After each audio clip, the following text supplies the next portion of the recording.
This is CGTN, China Global Television Network.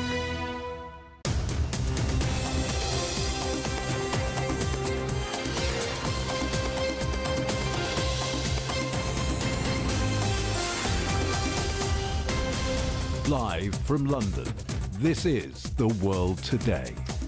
Hello, I'm Jamie Owen. Welcome to the program. Our top stories. China's President Xi Jinping will travel to Moscow next week to hold talks with Russia's President Vladimir Putin. Our other headlines: the European Central Bank fails to steady nerves after US banks swoop in to rescue First Republic with a $30 billion bailout. Protests across France and clashes with the police, a violent backlash as President Macron moves to force pension reform through Parliament. And Spain celebrates Valencia's biggest festival, sees a week of fire and colossal statues.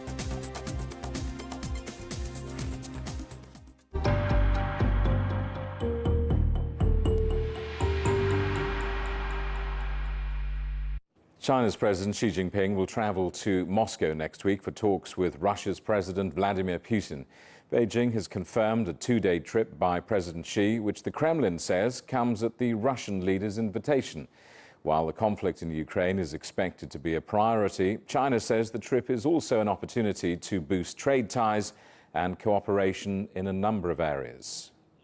During this visit, President Xi will conduct an exchange of views with President Putin on bilateral relations and on major international and regional issues of mutual interest, boost strategic coordination and practical cooperation between the two countries, and inject new impetus into the growth of bilateral ties. Well, Russia says it's hoping a number of agreements will be signed during President Xi's visit. Let's talk to our correspondent Stuart Smith in Moscow. Stuart, what more is Moscow hoping to achieve from President Xi's visit? Yeah, so the top line from the Kremlin is that it wants this visit to strengthen strategic cooperation. And indeed, two documents have been specified by Kremlin officials that will be signed later after the meeting on Tuesday. They say one on deepening partnership between Russia and China, the other one on developing economic cooperation until 2030. Indeed, Ukraine will be discussed. The Kremlin has confirmed that and says that it acknowledges the restrained and measured position of China when it comes to Russia's so-called special military operation. As to whether any discussion about how it might end will be taking place, we don't know. The Kremlin said that it acknowledges the Chinese, what it described as a settlement plan, so it could be discussed. But in terms of the latest on the Russian position, the Kremlin has recently said it doesn't believe the conditions are ripe for a resolution of the Ukraine conflict by non-military means. When it comes to trade, which is a really important area for Russia and China, particularly for Russia right now with the loss of a huge amount of Western trade routes, the latest information suggests that Russian-Chinese exports grew by 43%, i.e. Russia is exporting a huge amount more year on year to China. At the same time, trade turnover increased by 30% year on year. So that is already going strong. It seems to be with these documents due to be signed next week that will be further strengthened, at least in the minds of the Russian and Chinese officials. The other thing to talk about is military cooperation. Russia said that military technical matters will be discussed. The Kremlin says that Xi Jinping will talk to the defense minister here in Russia. What has been reaffirmed is that, again, Russia says there is no discussion about China supplying weapons to Russia for its so-called special military operation after the US intelligence officials said that that was something they had spotted. China also denies that there is any discussion and never has been any delivery of weapons to Russia for that purpose. So in terms of logistics, on Monday there'll be an informal meeting between the two leaders, and on Tuesday negotiations and then a press conference are due to take place. Stuart, thank you for that. Our correspondent Stuart Smith with a perspective in Moscow. Let's talk to our correspondent Dong Shui in Beijing. Dong Shui, what is China hoping to get out of this trip to Moscow? Well, speaking of what Beijing hoping to get from this trip, well, I would mention three perspectives for these President Xi's upcoming trip to Russia. As the Foreign Ministry spokesperson Wang Wenbin had said earlier at the daily press briefing earlier in the afternoon. Well, first, Wang called this trip to be a friendship visit that to further deepen the mutual trust and understanding between China and Russia, and to strengthen the ages of friendly political foundation. And the second, it is going to be a journey of cooperation, as he said, as President Xi will continue advance cooperation that is mutually beneficial to both countries in various fields, or to deepen synergy between the Belt and Road Initiative as well as the Eurasia Economic Union.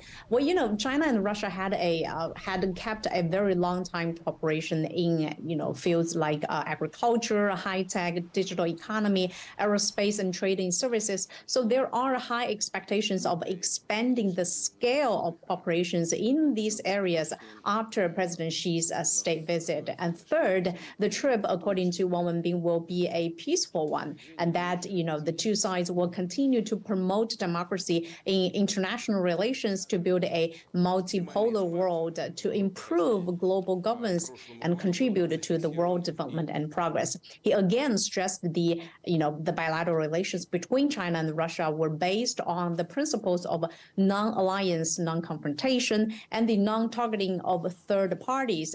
He then reiterated China's positions, that is to promote peace talks, and said a political settlement was the only way to resolve political disputes. And he said, and I quote, that China will continue to play a constructive role in the political settlement of the Ukraine crisis from an objective and fair position.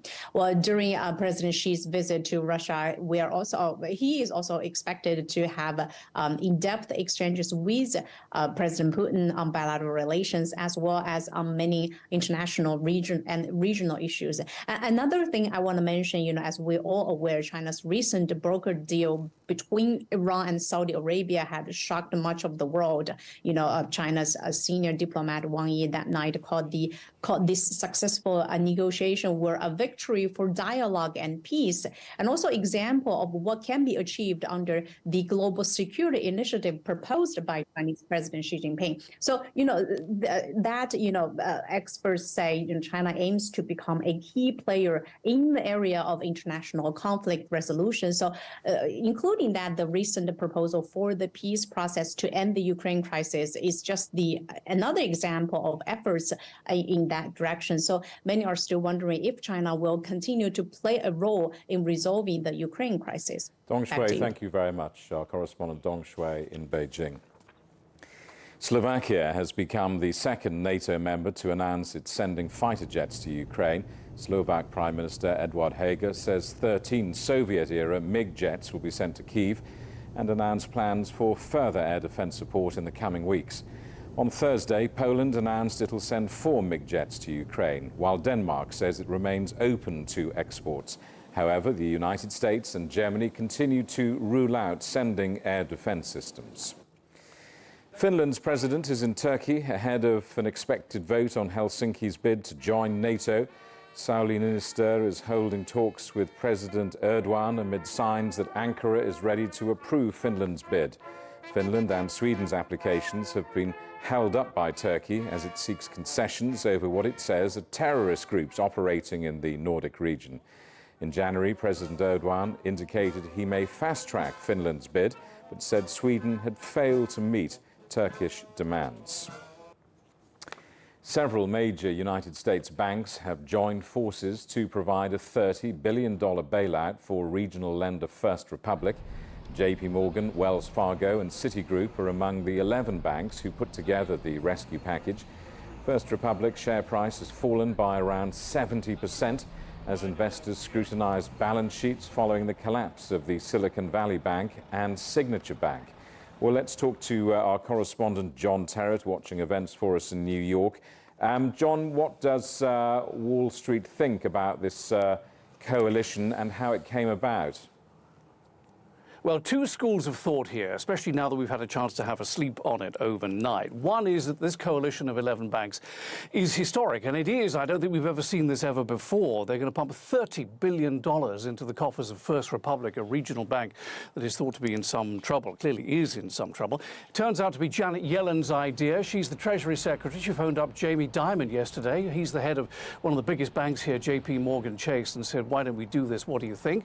Dimon said, I like the idea. I will organize it. And he did. And that's the coalition came together of some of the biggest banks in America, both here on Wall Street and around the country. They issued a statement saying that this was all about confidence in the American banking system. But the other side of the coin is, where do you stop? You know, you've done this for First Republic now. We know, because Moody's, the rating agency, has told us that there are at least 5 other regional banks around the country that are in equally a parlous state as First Republic, apparently, maybe a bit less, actually. First Republic was absolutely top of the list. So there are clearly 5 others. And when do you stop helping them? What will you do later today, on Monday or Tuesday or next Wednesday? And then the latest headline we have here goes back to SVB, which only a week ago, I mean, it seems like 1,000 years, but it was actually only a week ago, SVB, Silicon Valley Bank, which is the one that first of all caused this problem and went under, they've just filed for bankruptcy protection. And what that means is they don't have a buyer yet. They may well do next week, but at the moment no one wants to buy the rump of that business. And so they've turned to the courts to manage the business after the authorities took the bank over and fired the management pretty much a week ago. And I will leave this just hanging in the air. I'll just say this and let this sink in. The boss of SVB, the CEO, just a week ago, is now on holiday at his second home in Hawaii with his family, enjoying the sunshine. Just mull that over. Let's hope he switched off his TV. This comes, of course, as the Federal Reserve reveals banks borrowed, what was it, $300 billion in the past week. Where does all of this leave us?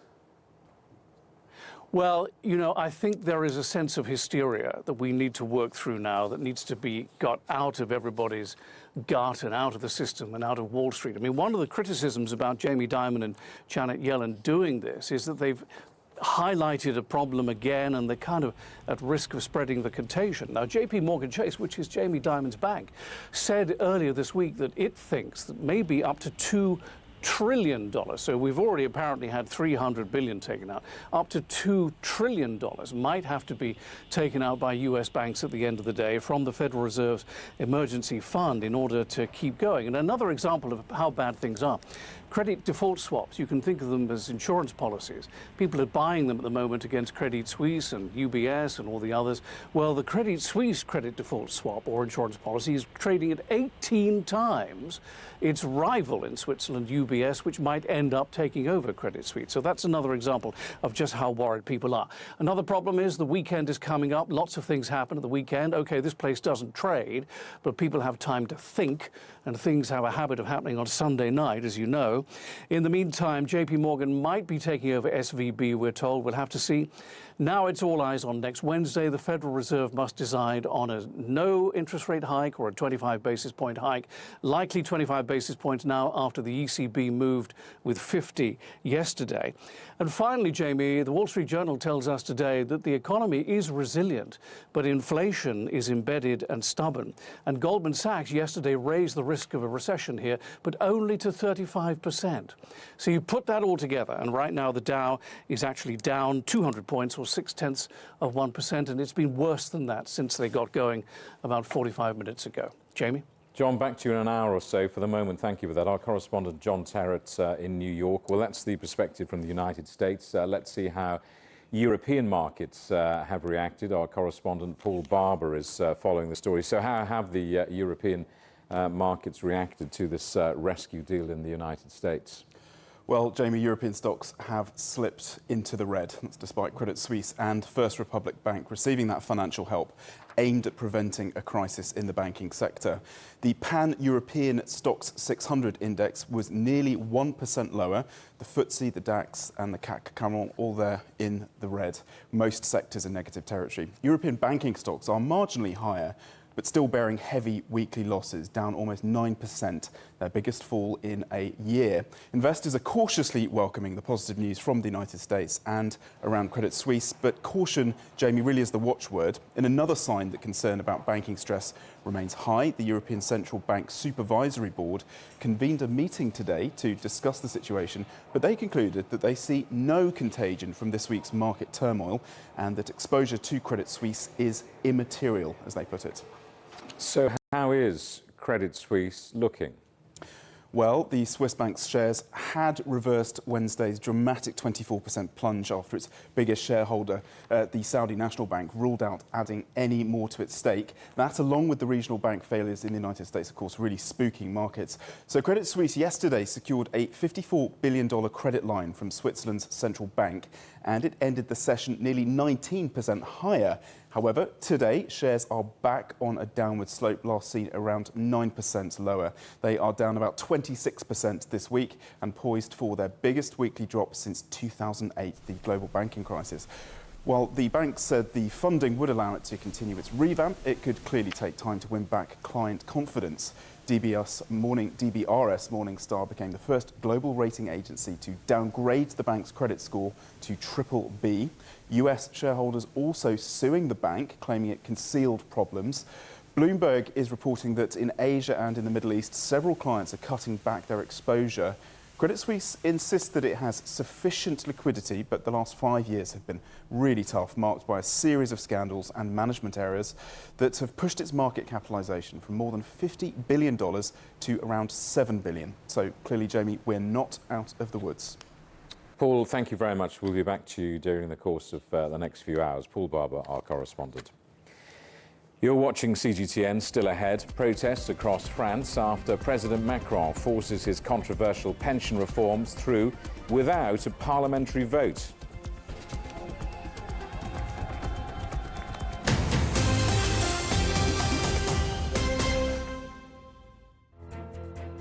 There's a new agenda for a new world, accelerating change in almost every part of our lives.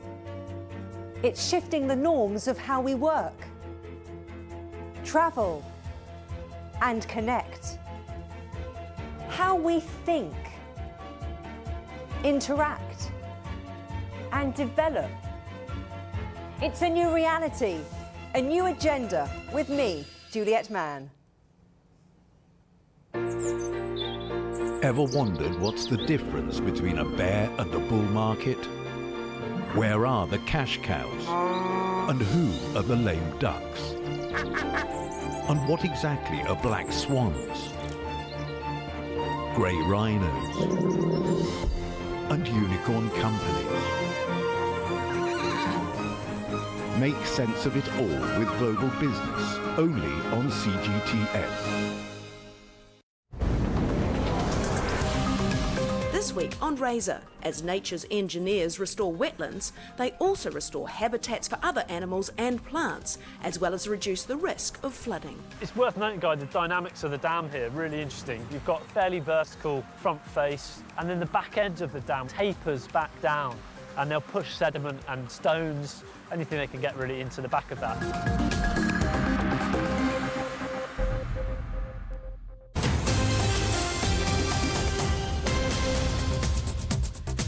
Hello, welcome back. A reminder of our top stories. China's President Xi Jinping will travel to Moscow next week to hold talks with Russian President Vladimir Putin.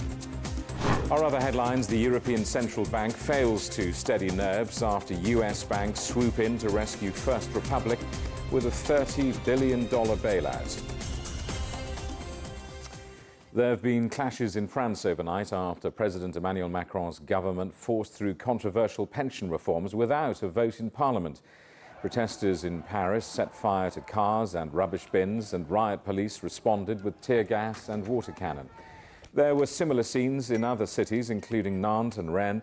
The violence broke out after the government enacted a special constitutional clause which allows legislation to be approved without the backing of lawmakers.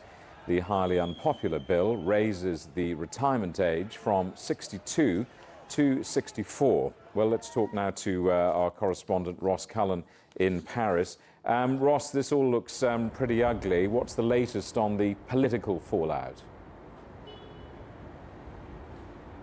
Well, I'll just touch on something you mentioned in the introduction, Jamie. I'm just looking down here at a line of rubbish collection vehicles which are moving down the street. It's the first time we've seen them in Paris since early last week. The city is divided into areas served by public sector waste removal and private company waste removals. The Champs-Élysées and central Paris comes under public sector, and so we haven't seen waste removal vehicles since about Monday or Tuesday last week. They are now starting to clear up some of the mess you mentioned after protesters set fire to those heaps of garbage on Thursday night.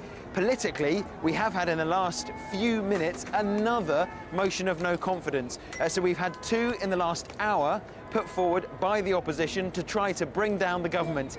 The first was a cross-party motion of no confidence. The second one has just been signed off by the far right, Marine Le Pen, and we have also heard from one of the leading figures on the left of French politics in a warning to Emmanuel Macron, saying that he who sows chaos reaps the rewards.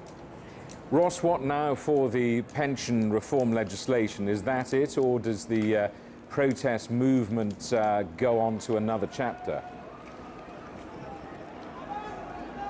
That's it for now for the legislation. It has cleared Parliament, although it did it controversially but constitutionally. But if these motions of no confidence do succeed in bringing down the government, then that would put a pause on the legislative process for now. In terms of the protest movement, they've already said that next Thursday, the 23rd of March, that will be the latest and the 9th day of mass mobilisation nationwide, trying to bring as many people out onto the streets as possible in as many cities as possible to force the government to overturn what it's just done and scrap the reform, scrap that legislation which it has only just passed. More pressure from the protests and the demonstration movement has been promised by the unions, who say that now that the government has used this special instrument to force its legislation through Parliament, bypassing a vote by lawmakers, now the government's done that, we're going to, quote, reboost our efforts to try to force the government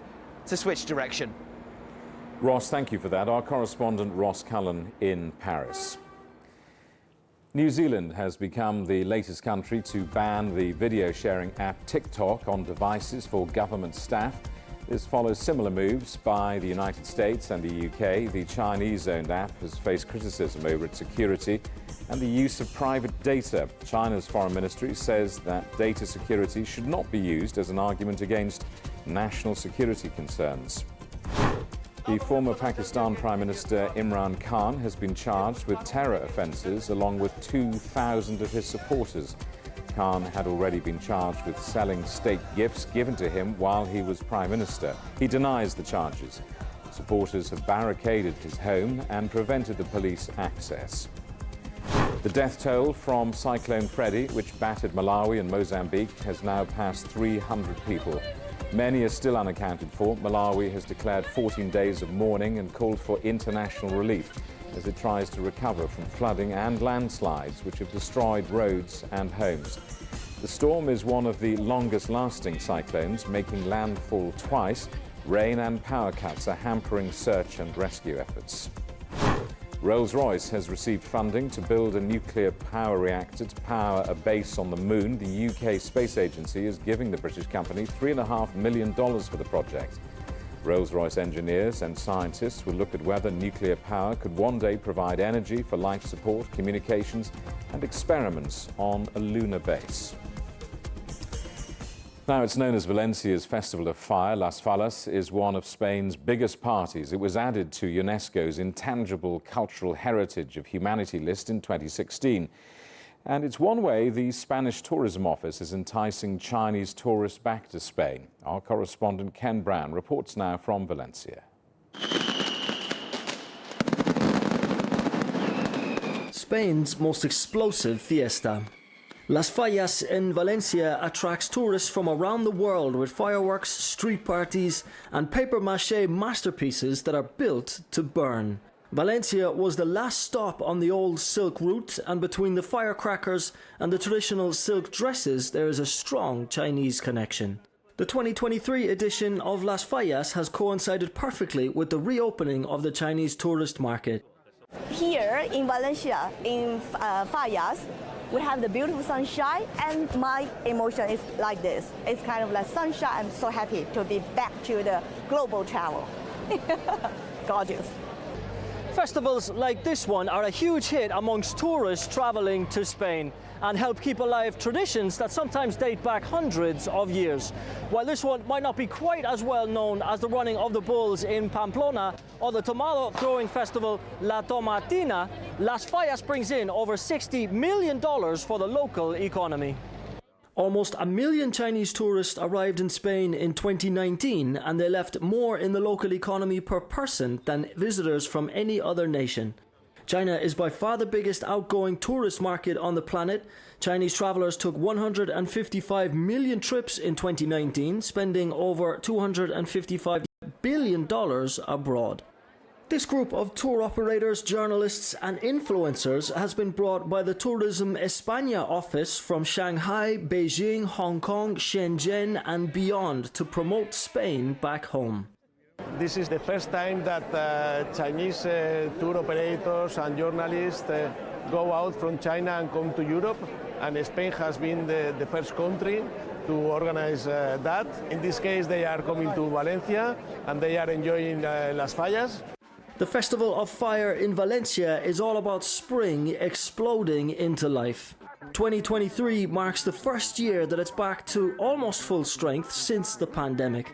And fiestas like this help Spain's tourist economy generate around 15% of GDP annually. These fallas are painstakingly conceived and crafted during the year by artists, carpenters and sculptors, only to be burned in one great cathartic night on the festival's final day. But as local Valencians will tell you, it's what rises again from the ashes that really counts. Ken Brown, CGTN, Valencia. And finally, an Australian surfer has smashed the record for the world's longest continuous surf. Blake Johnston was cheered on by hundreds of supporters in Sydney as he rode more than 700 waves for an exhausting 40 hours, braving swarms of jellyfish. The previous record was 30 hours and 11 minutes. Johnston was raising money for a mental health charity 10 years after losing his father to suicide. The headlines again. China's President Xi Jinping will travel to Moscow next week to hold talks with Russian President Vladimir Putin. Our other headlines: the European Central Bank fails to calm nerves after US banks swoop in to rescue First Republic with a $30 billion bailout. And protests across France and clashes with the police, a violent backlash as President Macron moves to force pension reforms through Parliament. And that is the world today. Thank you for watching. We're on smart TV apps: Roku, Apple TV, Amazon Fire and Android TV, YouTube, Dailymotion, CGTN.com and the CGTN app, and in the UK on Freeview. We're back with more news at the top of this hour. Coming up next, it's World Insight. For now, from all of the team in London, it's goodbye.